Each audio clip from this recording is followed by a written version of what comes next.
I'm sure a lot of us are very familiar with Japanese watch brands out there, like Seiko, Casio, and Citizen to name a few. But maybe you're looking for something fresh, with that traditional Japanese spirit behind the brand like I am. Well, today may be your lucky day as we take a look into the Horizon from Minase.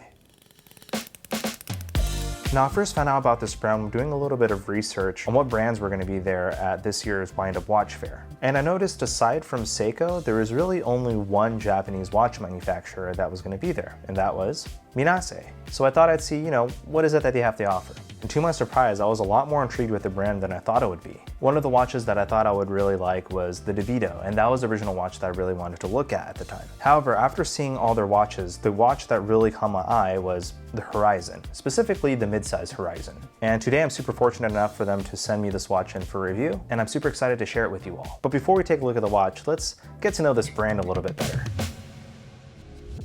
Now, interesting enough, this brand didn't start off as a watch manufacturer. They actually manufactured cutting tools and precision drills in the 60s. It wasn't until later on that it caught the attention of watch manufacturers to develop a drill that can create a crown hole. And since that day forth, the brand was known for their step drill. And that's what's seen on Minase's logo, paying homage to their roots. Now, I love brands that really pay homage to their roots, and even though they're a somewhat young of a brand, I can always appreciate a good story behind the logo. Now, eventually the brand became known for making cases as well for pretty large watch manufacturers. So later on, the brand figured, hey, why don't we just make our own watches? So they did in 2005 under the name Minase. And it wasn't really until 2011 with their High Z series, which features these complex designs and structures, along with their signature Salaz polishing, which we'll get into a little bit later. Now, I love these origin stories because when you have the watch in your hand, you can really see their heritage as a precision tool maker throughout the entire watch.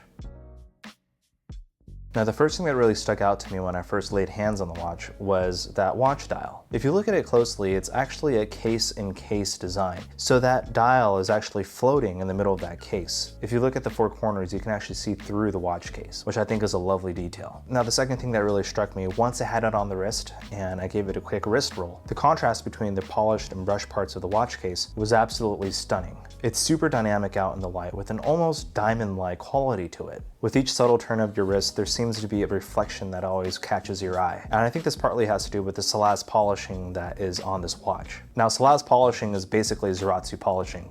Yes, Zaratsu, the same polishing technique that Grand Seiko uses. And now a quick thing I learned, Zaratsu actually derived from the German word Salaz, phonetically pronounced as Zaratz in German. So you can expect the polished bits on this as a mirror-like finish with unprecedented shine to it. Now, Minase gave this name of the Horizon because of its large domed sapphire crystal on it, which represents the horizon. Now, to me, I didn't get the initial impression at first, but after wearing it on the wrist for a little while, the dimensions almost reminds me of a Cartier Santos. And it partly has to do maybe with that tonneau style case and dimensions, and also partly because of its industrial design as well, with the exposed screws. And you can see the screws throughout the case and also on its bracelet as well. Now, I think one of my favorite qualities of the watch is actually the bracelet itself. The bracelet almost reminds me a little bit of an AP Royal Oak with its brushed and accented polished bevels, and also some hint of the brutalistic hues from the Pro Pilot 400, which I'm also a big fan of. Now, if you look closely at the watch, it looks like every piece is modular, and everything fits right into place, almost like Lego pieces for this watch. Another interesting design detail that I haven't seen before on a watch is its date window design here. Now, lined up, you can see the current date, previous, and subsequent dates. And at first, I wasn't sure why they chose to do this, and honestly, I'm still not sure why they chose to do this, but I read somewhere online that the purpose of this is if you have a hand or two covering the 3 o'clock, you're still able to figure out what current date you're on.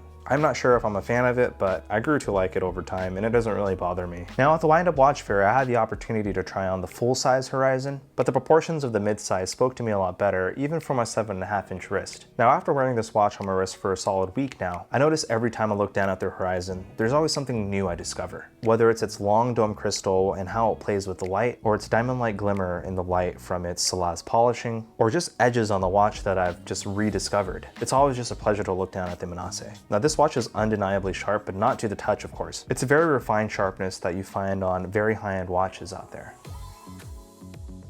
Overall, this watch is striking and super comfortable to wear, and it's what you expect from a tonneau style case like this. Now, if I had to nitpick at the watch, there's really only one thing that I really dislike about the watch. The bracelet itself is absolutely brilliant. It's finished to a very high level. However, the only thing that's lacking on the bracelet itself is that clasp. Maybe it's just I'm so used to the clasps on my Rolexes, but the clasp on here isn't really as refined. Sometimes I find myself putting it on my wrist and snapping it and finding it not closing. And it's a little alarming sometimes, especially when you have faith that you did close it all the way and it just pops open. It's a little scary. After living with the watch for a couple weeks now, it's something that I always have to be careful with when strapping on this watch.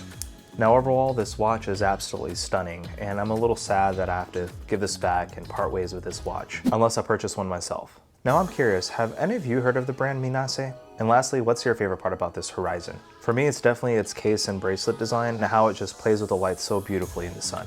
Thank you all for making it this far in the video. If you haven't subscribed already, please be sure to subscribe. And if you have any other micro watch brands that you want me to take a look at, let me know down in the comments below as well. Well, my name is Chris from Clicky Bezel, and we'll see you all on the next one.